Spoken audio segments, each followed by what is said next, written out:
Graça e paz, amados de Deus, estamos aí para mais um vídeo, para mais uma aula. Você está no nosso Ponto Teológico, para você que me conhece, sou o pastor Anderson Porto, estamos aqui nas internet da vida, compartilhando conhecimento. Convido a você, se você ainda não faz parte da família Ponto Teológico, e se inscreva aí, ative o sininho da notificação para você receber as novidades, as aulas, as dicas teológicas, nossas lives que nós fazemos às segundas-feiras, 19h30, falando sobre teologia, sobre livros e também, muitas vezes durante a semana, quando a gente tem condições, quando temos um tempo, a gente consegue fazer umas lives surpresas, né?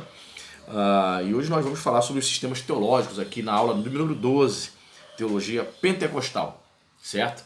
Você que está nos acompanhando, peço a você que já deu like para você não se esquecer, você possa fazer seus comentários aí para ajudar, né, o engajar o canal. Quando você faz isso, dá o like e comenta, o YouTube entende que este é um vídeo importante, então ele mesmo começa a recomendar para outras pessoas, certo? Então você está ajudando se você fizer isso.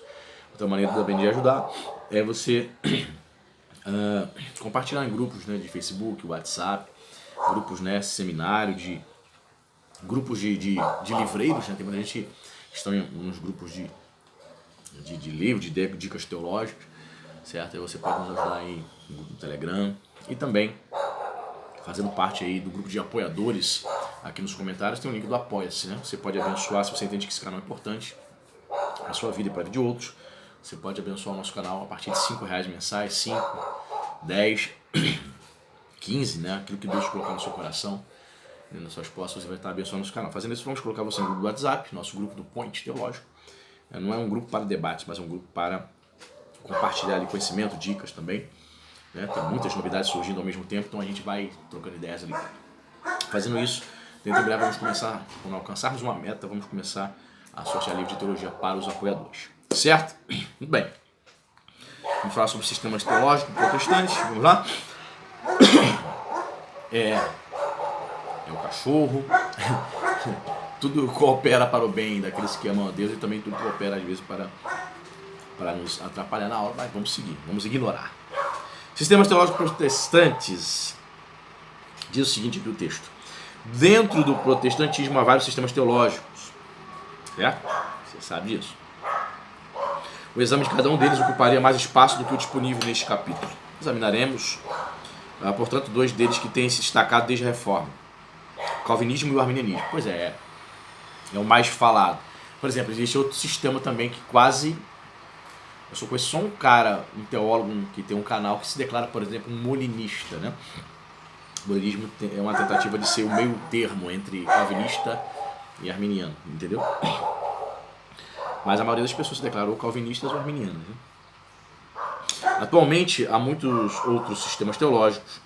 3 deles serão considerados resumidamente: a teologia da libertação, o evangelicalismo e o pentecostalismo. Essa abordagem seletiva é necessária tanto por causa das limitações de espaço quanto por causa do relacionamento entre esses sistemas e o estudo que ora fazemos. Calvinismo. O calvinismo deve seu nome e suas origens ao teólogo reformador francês João Calvino, que nasceu em 1509 e morreu em 1564. A doutrina central do calvinismo é que Deus é soberano de toda a sua criação. A maneira mais fácil de se entender o calvinismo é conhecer as suas 5 teses centrais, né? Também conhecido como 5 pontos do calvinismo, que é o número 1, a total depravação, a raça humana, né? A ideia de que a doutrina que ensina que a raça humana, como resultado do pecado, está tão decaída que não podemos fazer nada para melhorar ou para sermos aceitos diante de Deus. Então, essa ideia está presente também no arminianismo, mas não da maneira como os calvinistas entendem, né? 2. Eleição incondicional.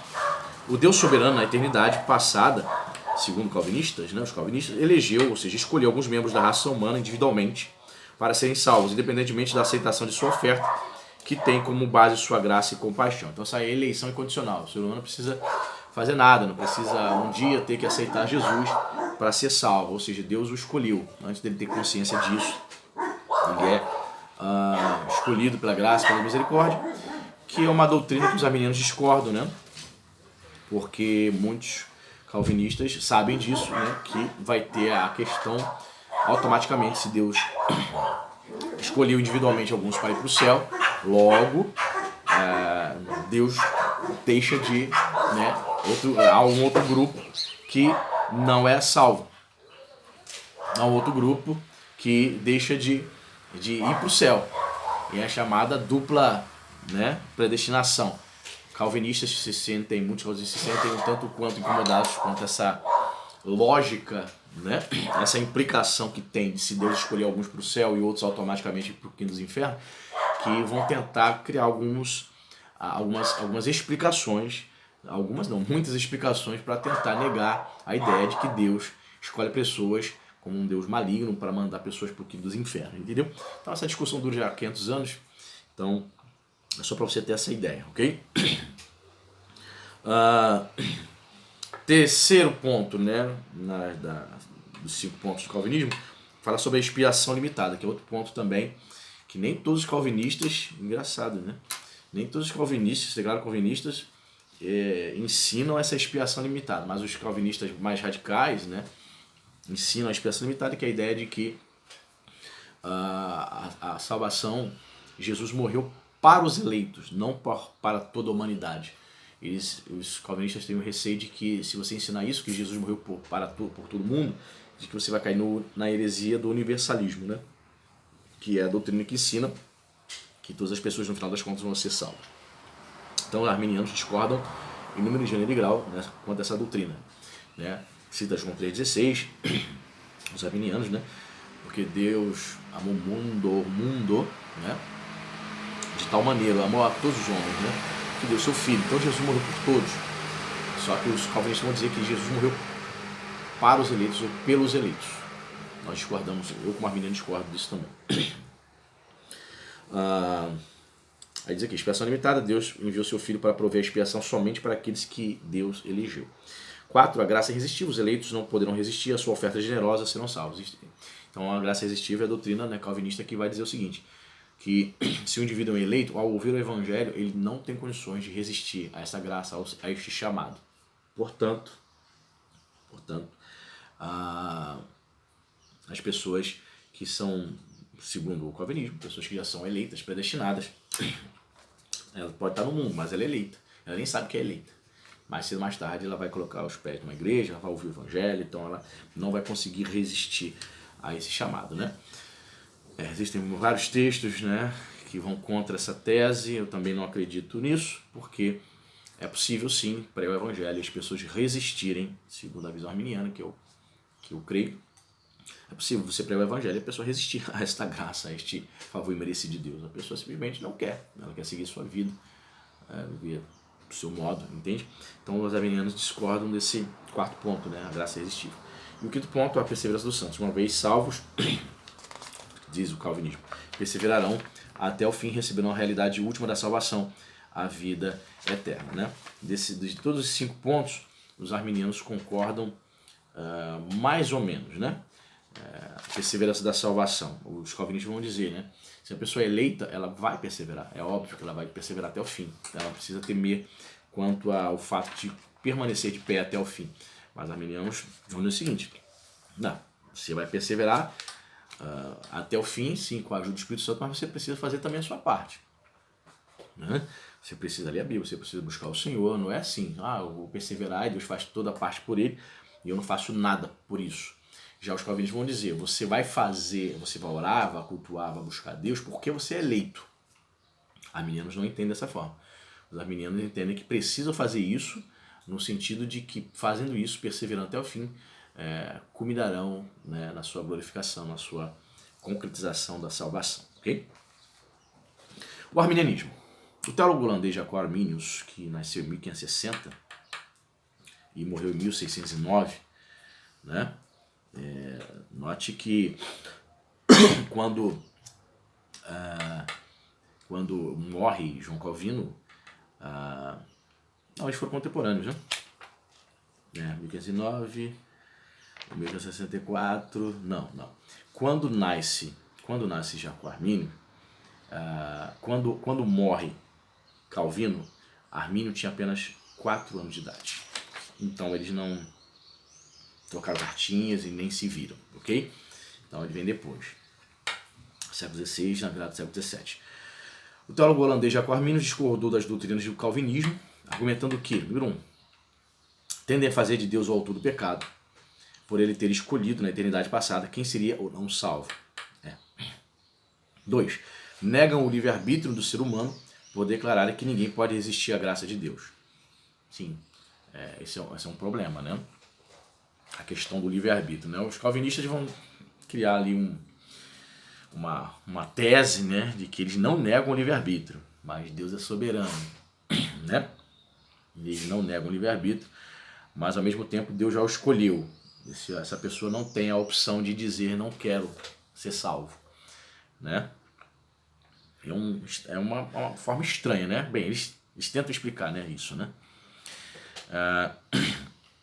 Os ensinos de Arminius foram resumidos nas 5 teses dos artigos de protesto. Eu, assim, particularmente eu percebo que para explicar essas questões, por exemplo, acerca do livre-arbítrio, como Deus vai me julgar, vai julgar as minhas obras se eu não tenho livre-arbítrio?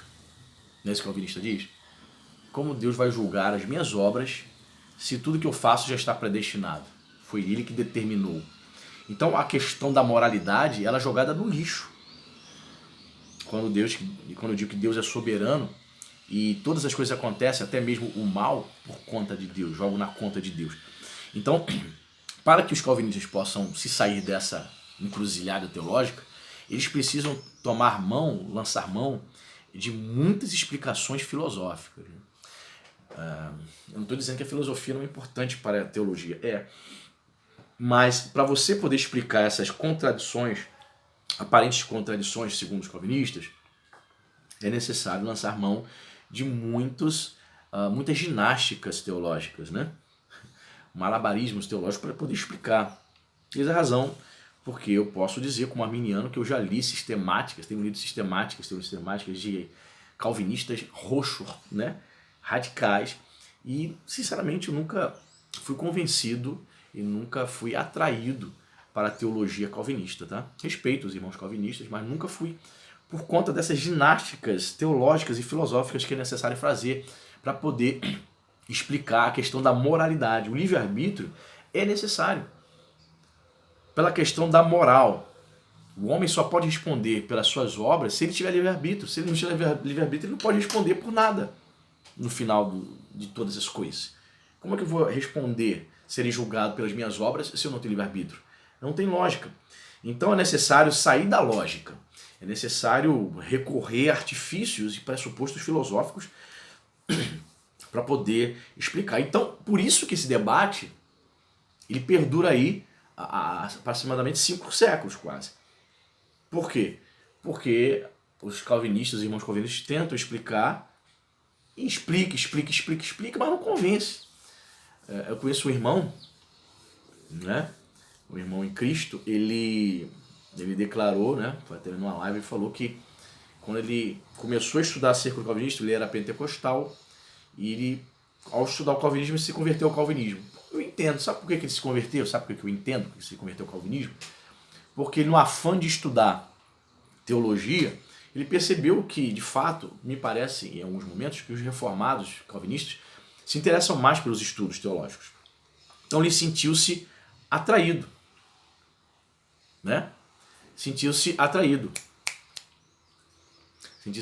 pela teologia calvinista, entendeu? Então ele no início ali da sua caminhada, o que eu percebi? No início da caminhada ele disse: eu me converti do pentecostalismo ao calvinismo. Eu acho não tenho certeza, né? Pelo que eu converso com ele, se ele tivesse se aprofundado na teologia arminiana pentecostal, acho que ele não teria se convertido ao calvinismo, não.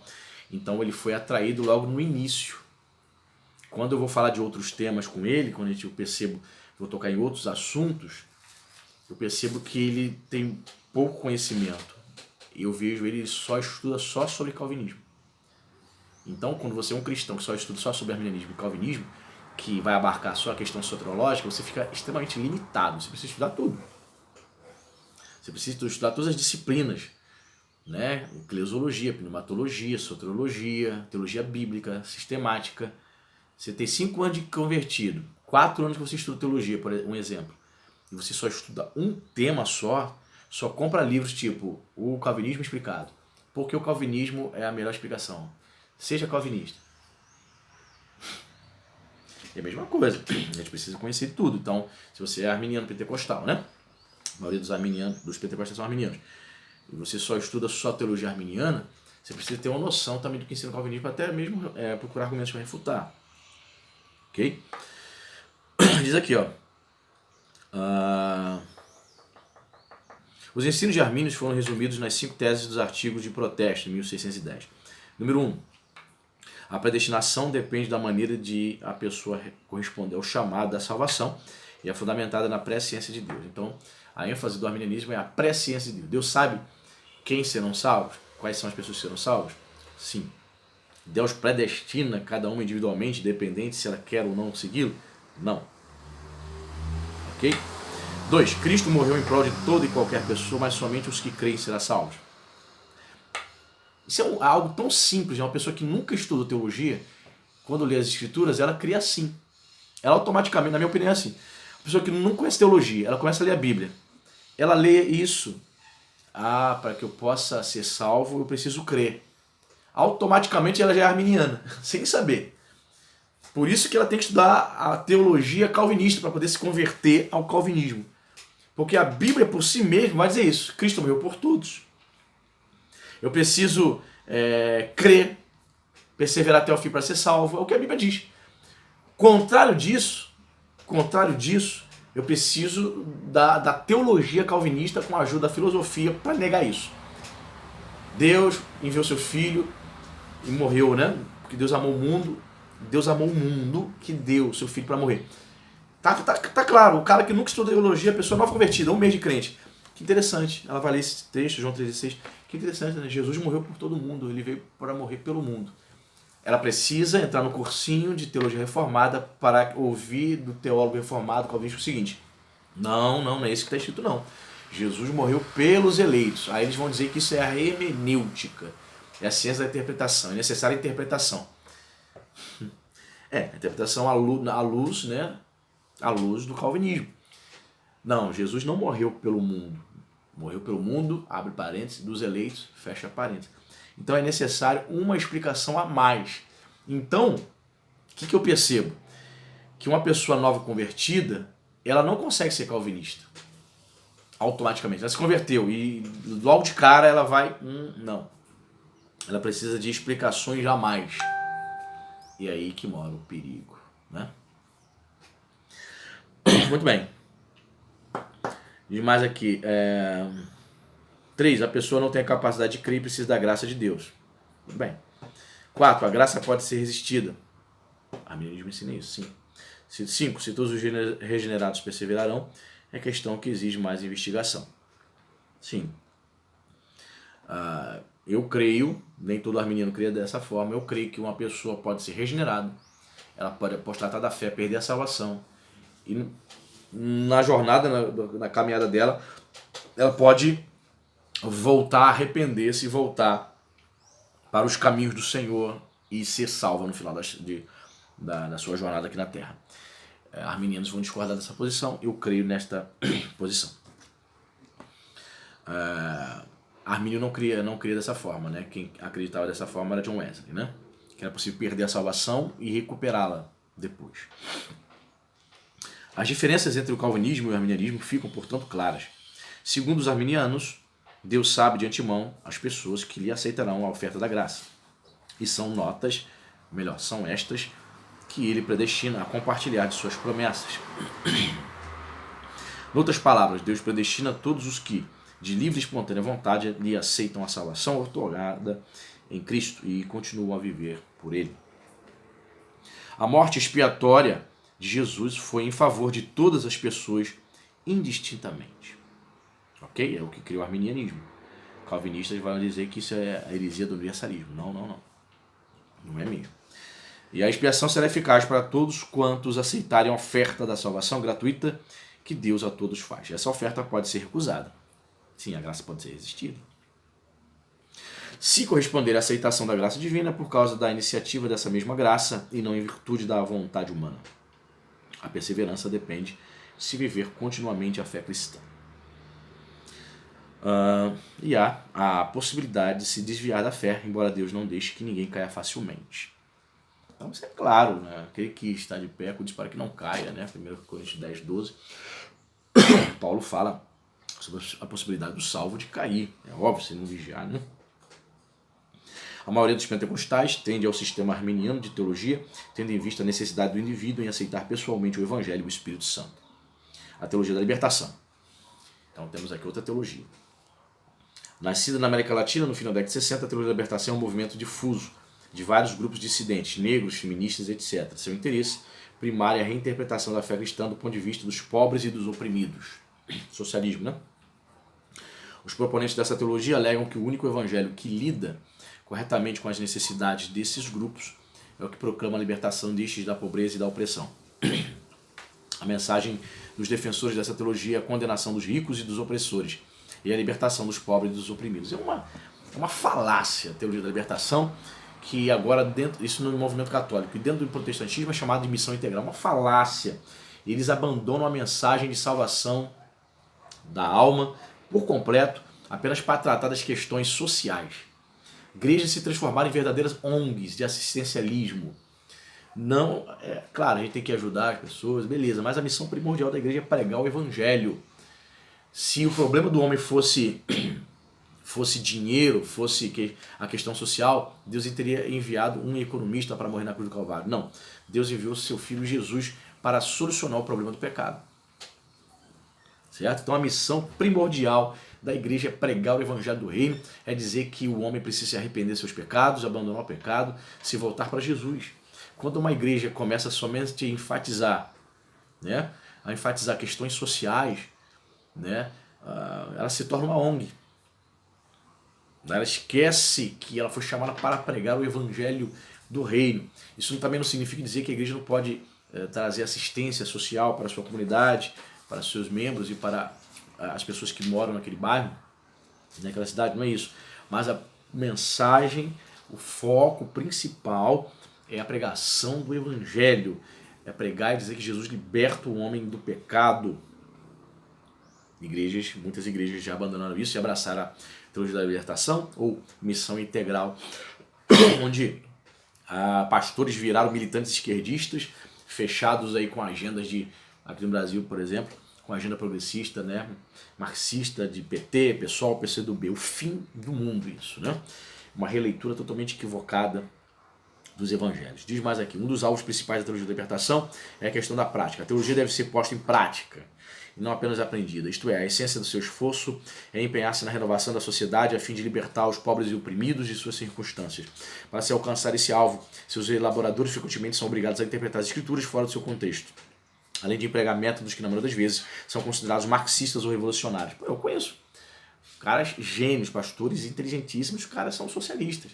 E os discursos deles são isso aí: aprovam um aborto, sou negro, logo sou perseguido, sou minoria. Aquele mimimi de sempre, né? Que os brancos, a supremacia da raça branca está oprimindo os pobres, os negros, os obesos, os feministas. Aquele mimimi impressionante. Pessoas inteligentíssimas jogando na lata do lixo todo o conhecimento para defender essas teses, essas visões, essas interpretações das escrituras sagradas à luz, à ótica de Karl Marx e da revolução social e marxista. É o fim da picada, né? Infelizmente isso tem tomado conta de muitas igrejas. Ok? Então a gente fica por aqui. Na próxima aula nós vamos falar sobre o evangelicalismo e o pentecostalismo, né? Dentro dessa questão aí dos sistemas teológicos protestantes. Amém? Deus abençoe e até a próxima.